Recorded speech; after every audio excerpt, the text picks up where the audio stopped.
नमस्कार मैत्रिणींनो, तुम्हा सर्वांचं या यूट्यूब चॅनेलवर अगदी मनापासून खूप खूप स्वागत आहे. तुम्हा सर्वांना आषाढी एकादशीच्या अगदी मनापासून शुभेच्छा. तर आज आपण पाहणार आहोत 5 अशा सोप्या, सुंदर, अगदी 2 मिनिटात होतील अशा 5 रांगोळ्या, आषाढी एकादशी विशेष रांगोळ्या. तर तुम्हाला माहीत आहे का, आपल्या श्री विठ्ठलाची जी मूर्ती आहे तिचे आध्यात्मिक आणि काही तात्विक वैशिष्ट्ये आहेत. समचरण, विटेवर पाय. संसारातील सुखदुःखाच्या प्रवाहात माणसाने ढळू नये, मन एकाग्र आणि स्थिर ठेवावे हा समभावाचा संदेश देणारे हे विटेवर ठेवलेले समान पाय. कट्यावरी हात. भक्तांनो, घाबरू नका. हा भवरूपी संसार, भवसागर फक्त माझ्या कमरे एवढाच खोल आहे. तुम्ही सहज पार व्हाल, हा अभयाचा विश्वास श्री विठ्ठलाची मूर्ती आपल्याला देते. तुम्हाला माहीत आहे का की श्री विठ्ठल मूर्तीच्या मस्तकावर शिवलिंग आहे? तर हरी म्हणजेच विष्णू आणि हर शिव यांच्यात कोणताही भेद नाही, म्हणजेच सर्वसमावेशकता आणि अद्वैत तत्त्वज्ञानाचे हे उत्तम उदाहरण आहे. तर श्री विठ्ठल मूर्तीने कानामध्ये घातलेले मकर कुंडले म्हणजेच मासा ज्याप्रमाणे नेहमी पाण्यात राहतो त्याप्रमाणे भक्तानेही ईश्वराच्या भक्तिरसात सदैव निमग्न राहावे. म्हणूनच श्री विठ्ठलाने कानामध्ये मकर कुंडले घातलेले आहेत. श्री विठ्ठलाचे बालरूप आणि त्यांच्या चेहऱ्यावर असणारे मंद हास्य. श्री विठ्ठलाचे हे रूप हे गोपाळ कृष्णाचे आहे. अतिशय सात्विक आणि वात्सल्यपूर्ण बालरूप ते दर्शवते, जे भक्तांना अगदी आकर्षित करते.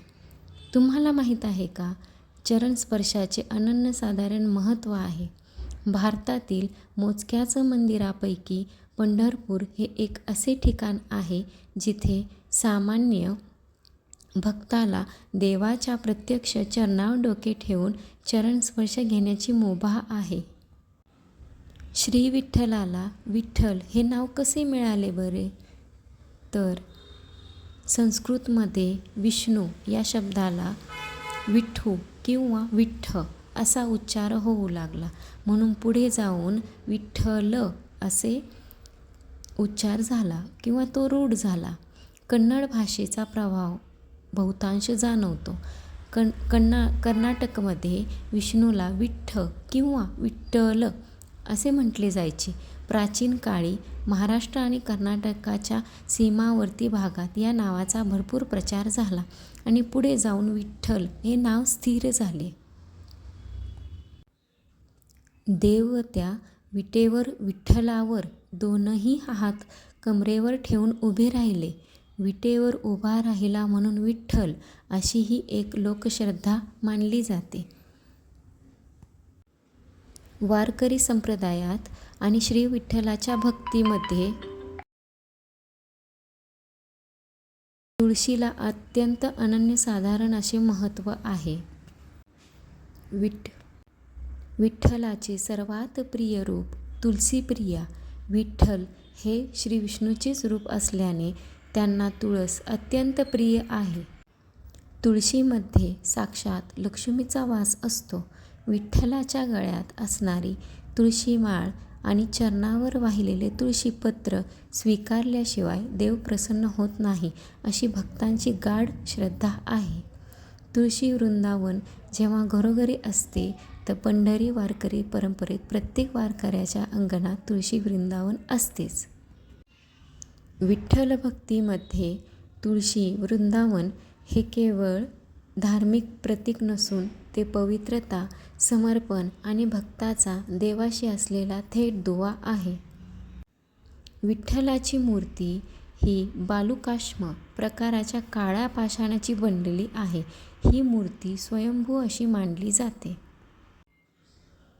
श्री विठ्ठलाला पांडुरंग का म्हणतात? तर पांडूर म्हणजेच अत्यंत शुभ्र, स्वच्छ आणि पांढरा रंग आध्यात्मिकदृष्ट्या पांडुरंग म्हणजे जो शुद्ध, निर्मळ आणि निष्कलंक चेतना परब्रह्म आहे. विठ्ठल ही परब्रह्माची सगुण मूर्ती मानली जाते.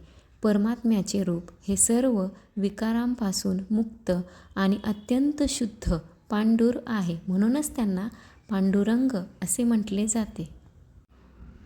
थोडक्यात सांगायचे तर विठ्ठलाचा काळा वर्ण असूनही भक्तांच्या हृदयातील त्यांचे शुद्ध, निर्मळ आणि प्रकाशमान परब्रह्म स्वरूप दर्शवण्यासाठी संत आणि भक्तांनी त्यांना प्रेमाने पांडुरंग असे नाव दिले आहे. मराठी संस्कृतीत संत तुकाराम महाराजांनी माऊलींच्या चरणी अर्पण केलेला अभंग अत्यंत लोकप्रिय आणि हृदयस्पर्शी आहे. सुंदर ते ध्यान उभे विटेवरी, करकटावरी घेऊन या. नमस्कार.